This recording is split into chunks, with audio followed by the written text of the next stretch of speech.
안녕하세요. 오늘도 사연살롱을 찾아주셔서 감사합니다. 아들과 단둘이 살고 있는 싱글맘이에요. 불과 몇 년 전까지만 해도 제가 애딸린 이혼녀가 될 줄은 몰랐어요. 저라고 남들처럼 행복한 가정을 꾸리고 싶지 않았겠어요. 더군다나 아이까지 있는데 말이죠. 하지만 남들처럼 살자고 내 인생에서 가장 중요한 부분을 포기하고 살 수는 없더라고요. 결혼도 따지고 보면 행복하지가 않은 거니까요. 결혼 생활이 이런 거라는 걸 진작에 알았다면 탈모가 생길 정도로 신경 써가며 그 힘든 결혼을 하지 않았을 거예요. 애 때문에 어떻게든 참고 살아볼까도 했지만 그랬다간 내 명에 못 죽을 것 같았어요. 그래도 한때는 서로한테 반해서 부모님들 반대도 무릅쓰고 결혼까지 했던 사이였는데 결국엔 결혼하고 1년 반 만에 오만정이 다 떨어져선 뒤도 안 돌아보고 헤어지고 말았습니다. 그럼 지금부터 제가 이혼하게 된 사연을 전해드릴게요. 저는 어린 시절을 중국에서 보냈어요. 아빠가 무역업을 하셔서 7살 때부터 12살 때까지 심천에서 살았거든요. 심천은 홍콩과 가까워서 주변에 홍콩으로 출퇴근을 하는 사람들도 많이 있었어요. 게다가 당시만 해도 해외 유명 회사들 공장이 심천에 많이 있어서 중국 전 지역에서 일자리를 구하러 오는 사람들이 많았어요. 미국에 아메리칸 드림이 있듯이 중국엔 심천 드림이 있다는 말이 있을 정도였죠. 하지만 화무 11홍이라고 영원할 것 같던 심천의 부흥은 세계적으로 발생한 전염병과 그 밖에도 중국 정부의 정책 탓에 해외 기업들이 하나둘 심천을 떠났고 심천 드림을 안고 심천으로 향했던 전국의 노동자들은 하루아침에 실업자가 되고 말았어요. 문제는 그 다음이었어요. 극심한 빈부차에 상대적 박탈감을 느끼던 실업 노동자들이 폭도로 변해버린 거예요. 하루는 온 가족이 외식을 하러 나간 참이었는데 아빠가 운전하던 우리 차가 신호 때문에 잠시 도로에 멈춰선 순간 벌어진 거예요. 엄마가 앉아있던 보조석 유리가 강도가 던진 벽돌에 맞아 산산조각이 났고 창으로 강도 손이 들어와 엄마가 들고 있던 백을 빼앗아 달아났어요. 백에 들어있던 지갑과 휴대폰 귀중품들을 잃어버린 것도 문제지만 가장 큰 문제는 엄마가 다쳤다는 거였어요. 얼굴을 비롯해 온몸에 깨진 유리 파편을 박혔고 갑작스런 강도의 소형으로 충격을 받아서 한동안 차를 타지 못할 정도로 트라우마에 시달려야 했어요. 그때부터 엄마는 한국으로 돌아가고 싶다는 말을 하기 시작하셨어요. 아빠는 당장 사업을 접고 한국으로 갈 수는 없다고 반대하셨고요. 지금껏 부모님이 사소한 말다툼은 있었어도 저희 남매 앞에서 심하게 다투신 적은 없었는데 그때는 정말이지 하루가 멀다 하고 싸우셨어요. 당장이라도 짐을 싸서 한국으로 돌아가려는 엄마를 아빠는 조금만 기다려보면 중국 상황이 나아질 거라고 설득하셨어요. 하지만 아빠의 기대와 달리 시간이 지날수록 치안 상태는 점점 더 안 좋아졌어요. 아파트 출입문은 두꺼운 철문으로 하루 종일 닫아놓았고 아파트 주민들도 아파트에 출입할 때는 경비원들의 삼엄한 검색을 받은 후에야 출입이 가능했어요. 거기다 돈 때문에 아이들을 유괴하는 나쁜 놈들이 많아서 저랑 동생은 밖에서 뛰어노는 건 꿈도 못 꾸게 되었어요. 위치적으로 홍콩과도 가까워서 주말에 홍콩 디즈니랜드로 자주 놀러 다닐 수 있었던 살기 편한 심천이었지만 점점 더 사람 살기 힘든 곳으로 변해버렸어요. 설상가상으로 아빠 사업도 몇 년 사이 많이 어려워져서 더는 그곳에서 버티기 힘들어졌어요. 그렇게 우리 가족은 한국행을 결정하게 되었어요. 중국에서 살 때는 아빠 사업이 그래도 괜찮은 편이어서 부족함 없이 풍족한 생활을 할 수 있었지만 한국에 돌아온 이후에는 이전과는 완전히 다른 상황이었어요. 거기다 한국 물가가 생각보다 높아서 허리띠를 꽉 조여야 했어요. 한국에 들어오면서 운영하던 회사를 정리한 아빠는 전에 함께 일했던 동료의 도움으로 취직을 할 수 있었어요. 회사 대표로 있던 시절과는 비교도 안 될 정도로 월급이 줄었음에도 불구하고 퇴근 시간 이후나 주말에도 업무에 시달려야 했어요. 아빠 혼자 벌이려는 생활이 불가능해서 엄마는 엄마대로 아르바이트를 시작했어요. 살림도 해야 하고 저희 남매도 챙겨야 해서 반타임 정도만 일할 수 있는 김밥집에서 일하게 되셨거든요. 중국에서 오래 살다 보니 한국어보다 중국어가 편했던 동생과 저는 언어 때문에 반아이들한테 놀림도 많이 받았어요. 그래도 중국어를 잘해서 좋은 점도 있었는데 그건 바로 또래들보다 한자를 많이 한다는 거였어요. 제가 초등학교에 다니던 때는 초등학생들 사이에서 한창 한자 능력 시험이 인기였는데 동생과 저는 그런 면에서 많은 덕을 봤어요. 역시 아이들이 적응이 빠르다고 동생과 저는 금세 한국 생활에 적응했어요. 친구를 사귀고 같이 어울려 놀기 시작하면서 한국어도 눈에 띄게 늘었어요. 처음 전화 갔을 때 어눌한 한국어 발음과 짧은 어휘력 때문에 놀리던 아이들도 이제는 더 이상 놀릴 거리가 없어졌을 정도로요. 어른들이 그런 말을 하잖아요. 젊을 때 많은 경험을 하라고요. 어떻게 보면 저는 어린 시절을 중국과 한국에서 보냈기 때문에 양국과의 언어와 문화를 습득할 수 있었고 그 덕을 보고 살 수 있었어요. 저는 대학에서 중국어학과를 나온 뒤 관련 회사에 취직해 한국과 중국을 오가며 일을 하게 되었거든요. 남편을 만나게 된 것도 직장 안에서였어요. 남편과 같은 직장에 다녔던 건 아니고 남편은 저희 협력업체 직원이었는데 한동안 협업을 하면서 가까워졌어요. 저는 좀 계산이 흐린 편인데 남편은 아무리 가까운 사이라도 계산이 확실하더라고요. 예를 들어 저는 후배들이 밥을 사달라고 하거나 커피를 사달라고 하면 거절을 잘 못했어요. 그냥 내가 돈 한 번 쓰고 분위기 화기애애하게 끌고 가는 게 낫다고 생각하는 편이었거든요. 그런데 그걸 이용하는 사람들이 꼭 있더라고요. 여러 번 당해주면 호구 잡히는 거라는 건 저도 모르는 게 아니지만 그래도 그렇다고 그런 걸로 얼굴 붉히거나 화를 내기도 좀 그랬어요. 그런데 그걸 본 남편이 자기 일처럼 나서주더라고요. 차미연 씨, 정도껏 하세요. 이주은 대리님이 차미연 씨 먹여 살리려고 직장 다니는 건 아니지 않습니까? 자기 밥은 자기 돈으로 사 먹읍시다. 아니, 내가 뭘 그렇게 인주은 대리님한테 얻어먹었다고 그래요. 그냥 선배니까 후배한테 밥 좀 사달라고 했던 건데 그게 뭐 그렇게 잘못했다는 거예요? 그리고 그걸 왜 임성준 대리님이 따지세요? 혹시 두 분 사귀세요? 그런 거 아니면 협업 끝나고 볼 일도 없는 사람이 왜 끼어들고 난리래? 진짜 웃겨. 먹긴 놈이 썩낸다고 후배는 자기 잘못은 생각 않고 저 대신 따져주는 남편한테 오히려 화를 냈어요. 그러면서 사람들 앞에서 우리 두 사람이 무슨 관계라도 되는 것처럼 오해성 발언을 했어요. 저 때문에 아무 관련도 없는 남편이 말도 안 되는 루머에 엮이는 게 미안해서 더는 가만히 있을 수가 없었어요. 그래서 안 되겠다 싶어 제가 한마디 하려고 했는데 남편이 먼저 입을 열었어요. 차미연 씨, 입사 몇 년 차예요? 2년 차인데요. 그건 왜요? 난 또 사회 초년생인 줄 알았는데 오래 일하셨네요. 그런 성격 가지고도. 맞아요. 우리가 협업 끝나면 다시 안 볼 사이긴 하죠. 그래서 이렇게 함부로 소설까지 써가며 논점을 흐리려고 하는 모양인데 그럼 나도 안 볼 각오하고 솔직하게 말할게요. 회사는 차미연 씨 집이 아니에요. 직장에서 만나는 상사나 후배들도 당연히 차미연 씨 가족이 아니고요. 그러니까 함부로 피해주지 말고 함부로 무례하게 굴지 마세요. 여기서 차미연 씨를 위해서 밥값을 내줘야 하고 커피값을 내줘야 하는 사람은 아무도 없어요. 그렇게 공짜가 좋으면 집에 가서 부모님한테 달라고 하거나 형제 자매한테 말해보세요. 공사는 구분 좀 하란 얘기입니다. 그리고 이주은 대리님이랑 내가 사귀냐고 물었죠. 그런 질문도 상당히 무례하고 건방진 질문입니다. 당장 사과하세요. 진정성 있는 사과를 해야 할 겁니다. 그에 따라 상부에 보고할지 말지를 결정할 거니까요. 딱 부러지는 남편의 대응에 후배 직원은 더 이상 아무 말도 못하고 사과를 했어요. 상부에 보고하겠다는 말에 겁을 먹었는지 비굴할 정도로 굽실거리며 머리를 조아리더군요.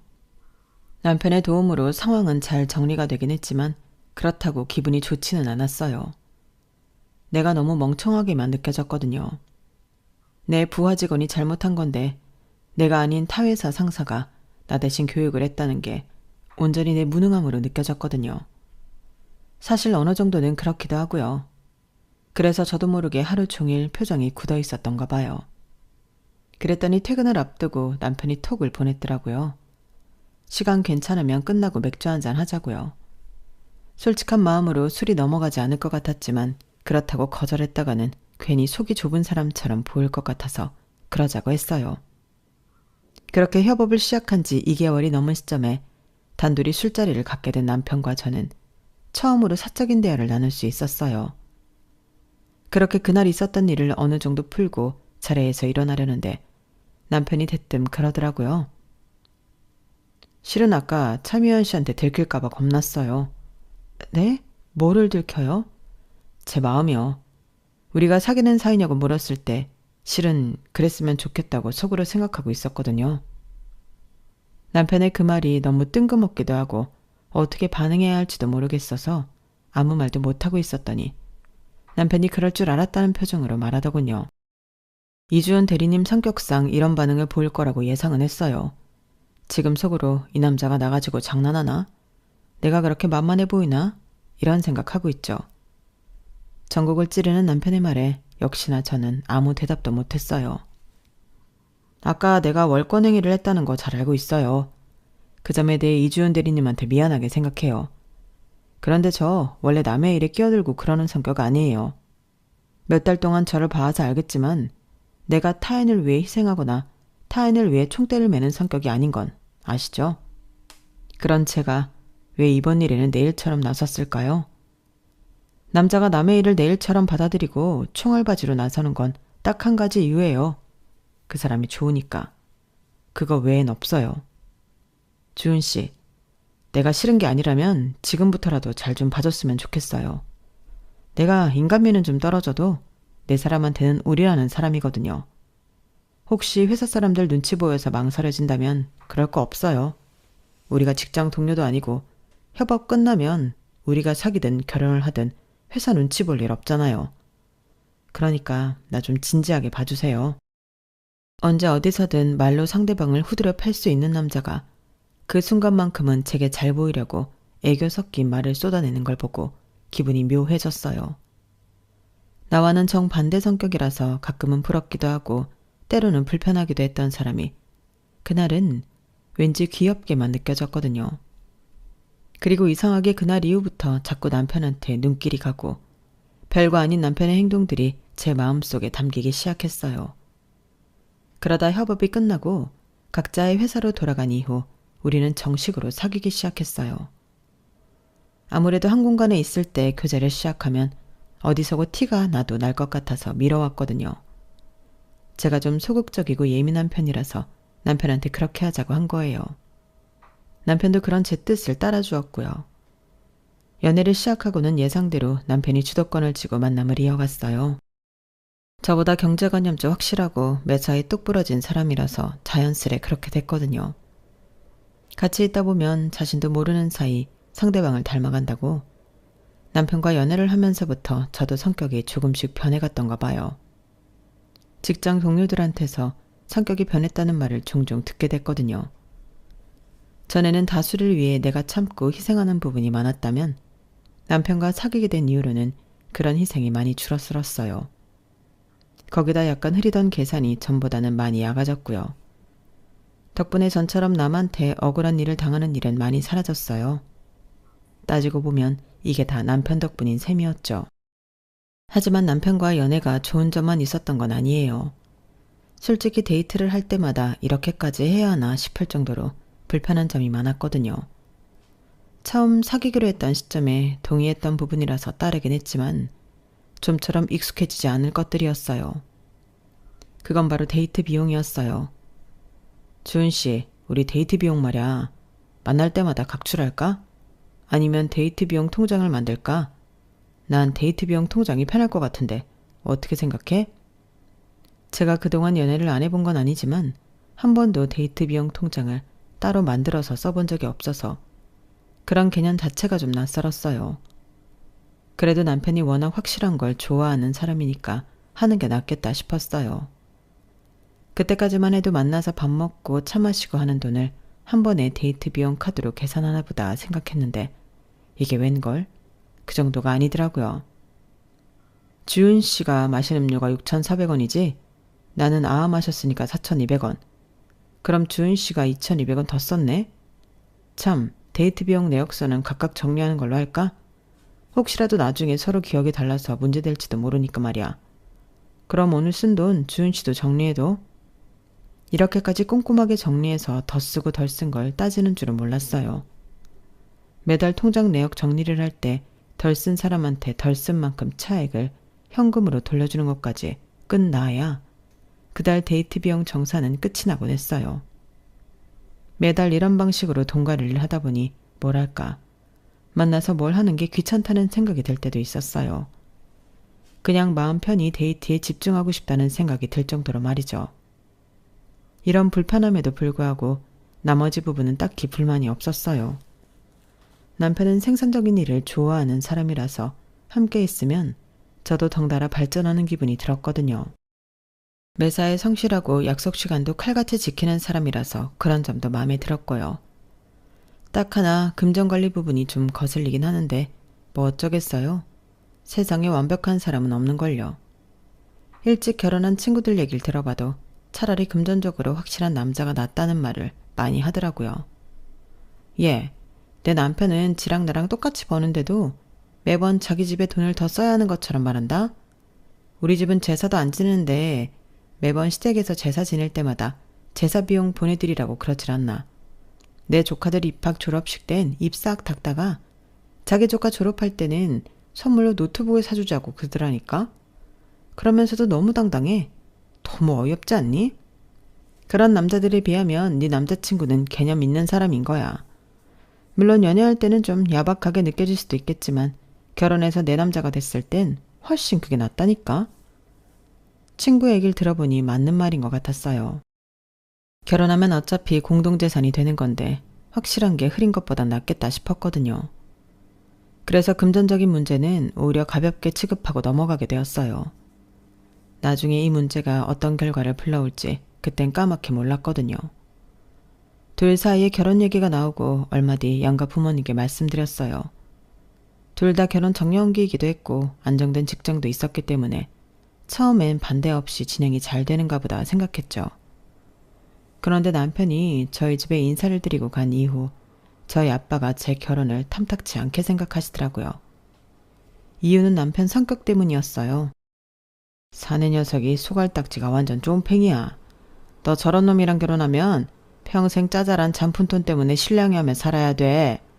남자는 남자가 잘한다고 저런 놈은 안 돼. 그러니까 아빠 말 들어. 아빠, 어떻게 사람을 한 번 보고 판단을 해? 그리고 돈 문제에 예민한 건 시간이 지나면 차차 나아질 수 있는 거잖아. 그게 뭐 그렇게 중요하다고 그래? 이 녀석아, 사람 성격은 고칠 수 있는 게 아니야. 지금이야 눈에 콩깍지가 씌어서 못 느끼는 거지. 한번 살아봐라. 뭐가 제일 거슬리고 널 힘들게 할지. 그러니 아빠 말 좀 들어. 평소엔 제 말이라면 다 들어주시는 아빠였지만 그때는 이상하게 느껴질 정도로 고집을 부리시며 결혼을 반대하셨어요. 그 바람에 아빠 눈에 잘 들기 위해 아빠한테 선물도 많이 해드리고 아빠와 남편이 얘기를 나눌 수 있는 술자리도 자주 잡아가며 노력을 했어요. 처음엔 남편한테 눈길도 안 주시던 아빠는 조금씩 저와 남편의 노력을 봐주시기 시작했어요. 반년 넘게 아빠한테 공들인 이후에야 가까스로 결혼 허락을 받을 수 있었어요. 그 기간 동안 따로 들어간 제 돈만 해도 수백이라는 게 문제였지만요. 아빠는 남편이 사다 드린 선물들이 남편 주머니에서 나온 돈인 줄 알고 계셨지만 고스란히 제 통장에서 나간 돈으로 사드린 거였으니까요. 아무튼 큰 돈을 들이고서야 하게 된 결혼은 그나마 순조롭게 흘러갔어요. 평소 데이트할 때와 같은 방식으로 결혼 비용도 똑같이 부담해서 집을 구하고 살림을 채우고 예식장비랑 청첩장, 스드메 비용을 처리했어요. 남편이 워낙 금전적인 부분에 있어서는 확실한 사람이라 할인도 많이 받고 허투루 나갈 돈도 많이 절약할 수 있었어요.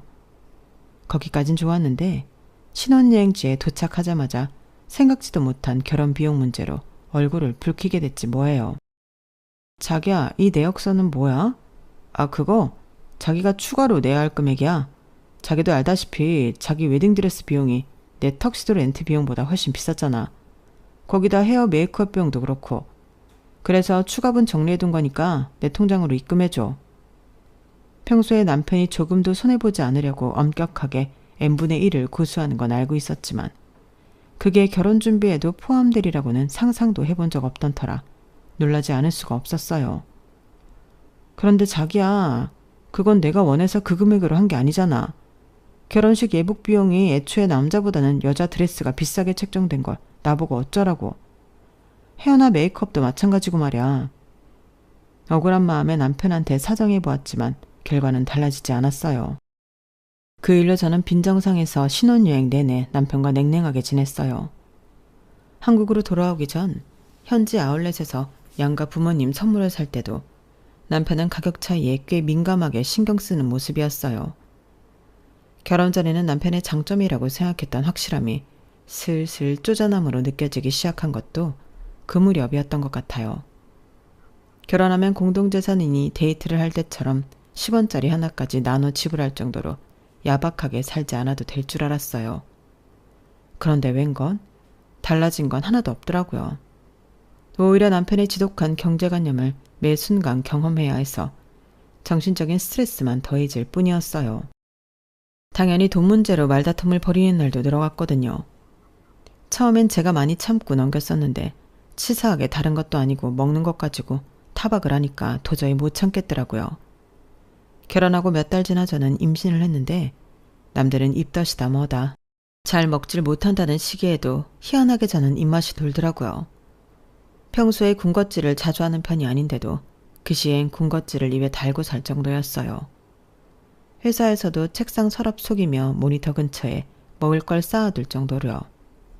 그러다 보니 제가 먹는 데 들어가는 비용이 임신 전보다 많이 늘었더라고요. 그러니 전체 식비도 늘 수밖에 없었죠.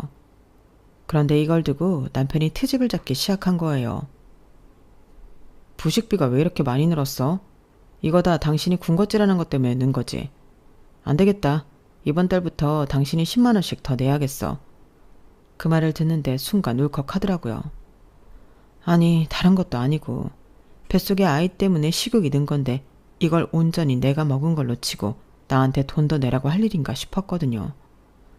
남들은 임신한 아내를 위해서 밤새 문전까지 해서 먹을 걸 사다 나른다는데 내 남편은 그런 노력은 고사하고 돈 들어간 거 회수할 생각만 하다니 정말 너무한 거 아닌가요?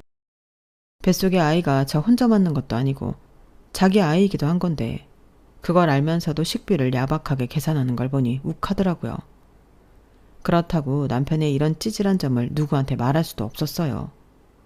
친구한테 하겠어요? 친정 부모님한테 하겠어요? 결국엔 그게 다 제 얼굴에 침 뱉는 꼴인걸요.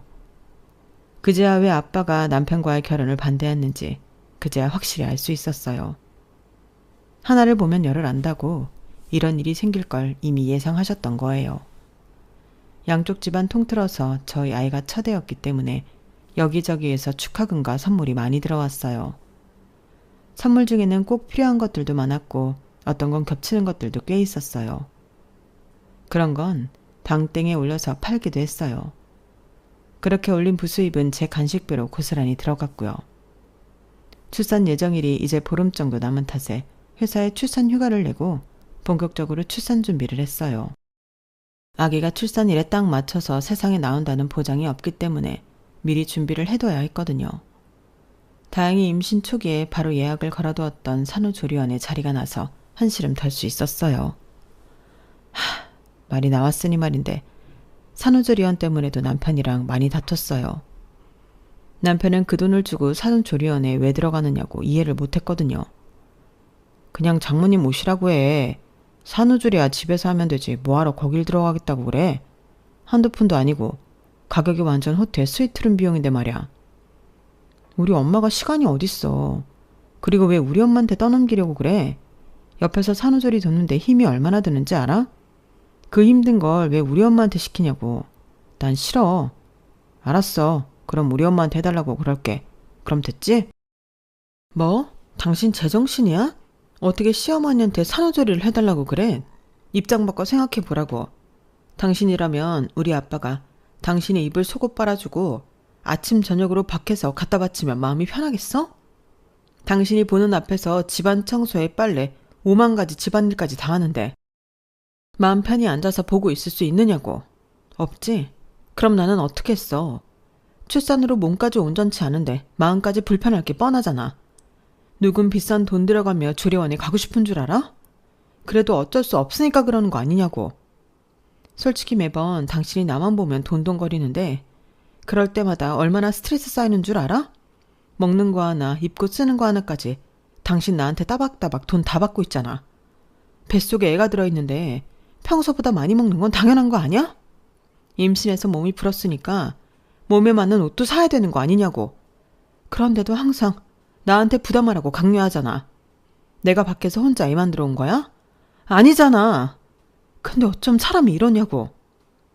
시작은 산후조리원 얘기였지만 늘 이야기의 끝은 이런 식의 감정 문제로 번져갔어요. 임신하고 남편한테 서운한 게 많았던 탓에 누가 툭 치기만 해도 그간 서러웠던 일들이 본물 터지듯 쏟아 나왔거든요. 임신으로 호르몬 이상이 생겨 감정 절제가 안 되기 때문인지도 모르겠지만요. 아무튼 전보다 많이 예민해진 저는 사소한 걸로 남편과 말다툼을 벌이는 일이 많아졌고 그건 내적으로도 많은 변화를 가져왔어요. 남편에 대한 좋은 기억이나 장점이라고 느껴왔던 것들이 온통 단점으로 가려지기 시작했거든요. 남편의 행동 하나하나가 치사하고 치졸하게 보이니까 인간 자체에 대한 애정이 사라지더라고요. 그리고 얼마 뒤 그런 변화에 확실하게 방점을 찍는 사건이 벌어지고 말았어요. 출산 예정이 이틀 전에 아들을 출산한 저는 예약해둔 조리원에서 산후조리를 했어요. 조리원 비용을 양가 부모님이 반반 부담해 주신 덕분에 그곳에 있는 2주 동안은 마음 푹 놓고 지낼 수 있게 됐거든요. 남편도 자기 돈 들어가는 게 아니다 보니 전과 달리 별말이 없더라고요. 그렇게 2주간 산후조리를 마치고 집에 돌아갔는데 그날 밤 남편이 그러는 거예요. 산후조리원 말이야. 확실히 비싼 값을 하긴 하더라. 그치? 아무래도 그렇지. 돈만 있으면 한 일주일 더 있다 나오고 싶더라니까. 그래서 말인데 당신도 2주 동안 쉬다 왔으니까 이번엔 나도 좀 쉬고 올게. 회사에 연차 남은 거랑 합해서 휴가를 냈거든. 한 일주일 호캉스 하면서 푹 쉬다 오려고. 순간 제가 뭘 잘못 들은 줄 알았어요. 이런 시기에 호캉스라뇨. 당신 그게 무슨 말이야? 호캉스를 가겠다고? 지금 이 시기에? 오, 당신도 쉬고 왔잖아. 그러니 이제 내 차례지. 조리원비가 5성급 호텔 스위트룸 가격이니까 나도 그 정도 금요로 가도 되지? 아, 당신 없는 동안 먹는 것도 부시라고. 이래저래 힘들었는데 이참에 룸서비스 먹으면서 호텔 패키지 제대로 즐겨야겠어. 쉬는 동안 전화 연락도 싹 다 끊고 디지털 디톡스도 할 생각이야. 아, 간 김에 호텔 짐에서 몸도 좀 만들어야겠다. 어때? 내 계획 죽이지. 그때까지만 해도 이 인간이 장난을 치는 거라고 생각했어요. 그런데 다음 날 눈을 떠보니 남편이 없더라고요. 토요일이라서 출근을 한 것도 아닐 텐데 말이에요. 그런데 몇 번이나 남편한테 전화를 걸었는데 도통 전화를 받지 않더라고요. 아직 몸도 온전치 않은 상황에 아기 젖도 물려야 하고 저도 밥을 챙겨 먹어야 해서 남편의 부재에만 매달려 있을 수만은 없어서 일단 몸을 움직였어요. 그런데 그때 제 휴대폰으로 카드 사용 알림 문자가 온 거예요. 제 명의의 카드로 땡땡 호텔에서 1,000만 원이 넘는 금액이 결제됐더라고요. 그걸 보자 보이스피싱이나 카드 사이킹이 아닐까 하는 생각이 들었어요. 그래서 일단 지갑에 들어있는 제 카드부터 찾아봤는데 없더라고요. 딱 그 카드만 사라지고 없는 거예요.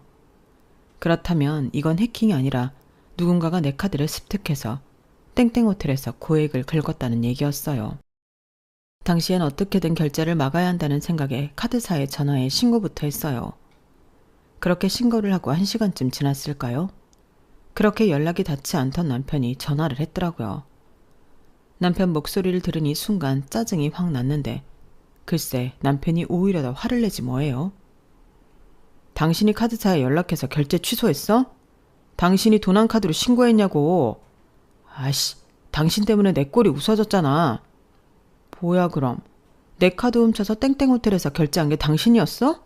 미친 거 아니야? 그러자 남편은 당연하다는 듯이 그러는 거예요. 내가 어제 말했잖아. 호캉스 갈 거라고. 긴 말 필요 없고 당장 카드사에 전화해서 해결해. 내 휴가 망치지 말고 제대로 해결하라고. 카드 도난 신고를 받은 호텔 측이 경찰에 신고를 하면서 남편은 근처 지구대로 끌려간 상태였어요. 제가 카드사에 전화만 넣으면 쉽게 해결될 일이긴 했지만 솔직히 그러기 싫더라고요. 그래서 일부러 시간을 끌고 연락을 안 했어요. 어디 한번 당해보라는 심보였죠. 결국 그날 남편은 호텔에 있는 경찰서에서 하룻밤을 보내게 되었어요. 그리고 다음 날이 돼서야 카드사에 연락해 상황을 수습해 주었죠.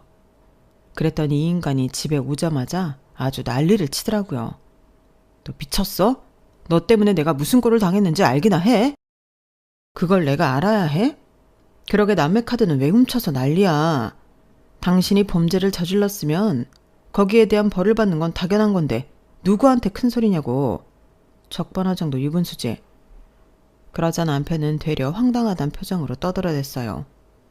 야, 솔직히 너도 2주 동안 쉬다 왔잖아. 넌 시설 좋은 조리원에서 즐길 거 다 즐겨놓고 나는 그러면 안 된다는 거 자체가 차별 아니냐? 애 낳는 게 뭐 그리 힘든 거라고 오지게 생색이나 내고. 솔직히 요즘엔 의술도 좋아서 무통주사 맞으면 고통 없이 애 낳을 수 있잖아. 그런데 뭘 그렇게 애 낳는 게 힘들다고 말끝마다 생색이냐? 나도 그 힘든 군생활하면서 청춘 바쳤지만 그렇다고 너처럼 생색내거나 주변에서 대접받은 적도 없어. 그러니까 이번엔 네가 즐긴 만큼 나도 호캉스 즐기겠다는 건데 그게 뭐가 나빠? 정말이지 말도 안 되는 궤변을 늘어놓는 남편을 보니 한숨만 나더라고요. 그래, 100번 양보해서 호캉스 가는 거 터치 안 할게. 그런데 왜 당신 호캉스 가는데 내 카드로 결제를 해? 당신 좋자고 쓰는 거면 당신 돈으로 하는 게 맞잖아. 나한테 늘어난 부식비 하나까지 다 받아내면서 왜 당신은 내 돈을 멋대로 쓰느냐고. 야, 너는 양가 부모님한테 돈 받았잖아. 원래 네 돈으로 써야 할 조립이 부모님들한테 다 받고 마음 편히 2주 동안 쉬다 왔으면 양심적으로 내 호텔비는 네가 내줘야 하는 거 아니냐? 너는 실컷 쉬고 와서 나보고는 호캉스 한다고 뭐라고 할 처지는 아니지 않나? 남편은 정말이지 철딱선이 없는 소리를 이어갔어요. 출산을 하고 조리원에서 몸을 회복하는 과정을 쉬다 왔다고 표현하는 사람이라니. 그동안 내가 남편을 잘 모르고 살았구나 싶더라고요. 게다가 출산한 아내처럼 자기도 똑같이 쉬겠다며 와이프 카드로 인류 호텔비를 결제하는 남자라니. 이보다 최악인 남자가 세상에 있을까요? 결국 이런 남자랑은 더 길게 얘기할 필요가 없을 것 같아서 양가 부모님을 불렀어요. 와서 상황 얘기를 전해 들으신 양가 부모님은 다들 눈에서 싸늘한 냉기가 흘렀어요. 당신 아들의 황당한 요구가 창피하셨던 아버님은 옆에 있던 쿠션을 들어 제 남편한테 던지셨어요. 에라 이 미친놈아, 네가 제정신이냐? 네 자식이 태어났는데 정신 못 차리고 여전히 이기적으로 굴어? 며느리가 놀려고 조리원에 들어갔냐? 어쩜 그렇게 이기적이고 생각이 짧아. 당장 사과해. 사과 안 하고 뭐해? 아빠, 내가 뭘 잘못했다고 그래. 솔직히 저 사람 2주 동안 쉬고 온 거 맞잖아. 여자라면 누구나 하는 출산인데 그게 무슨 대수라고 그러냐고. 여자는 출산하고 남자는 군대 가고 각자 나눠서 하는 건데 뭘 그렇게 생색이단 말이야. 그러자 가만히 참고 있던 저희 아빠가 죽일 듯 노려보며 소리쳤어요. 그래, 그 호텔비 내가 내주마. 대신 넌 앞으로 내 손자에 대해 아무런 권리도 주장하지 마라. 부모가 돼서는 자식보다 지 몸 편한 게 우선이라면 부모 노릇할 자격이 없는 거지 뭐. 그런 정신 상태로 지금껏 멀쩡히 사회생활 해온 게 용하다. 여자가 애를 낳는 건 자기 몸을 축내가며 목숨까지 걸고 하는 거야. 네 어머니가 널 그렇게 낳으셨다고. 그런데 그걸 단순히 군대 가는 문제 정도로 치부하는 놈이라면 더는 상대하고 싶지 않구나. 너 같은 건 애초에 인간 되게 글러먹었어. 그러니 이참에 둘이 갈라서라. 너같이 이기적이고 치졸한 놈한테 더는 내 딸이랑 손자 못 맡기겠으니까 갈라서라고. 사돈도 보셨죠? 대개 아드님 사고방식이 이렇습니다.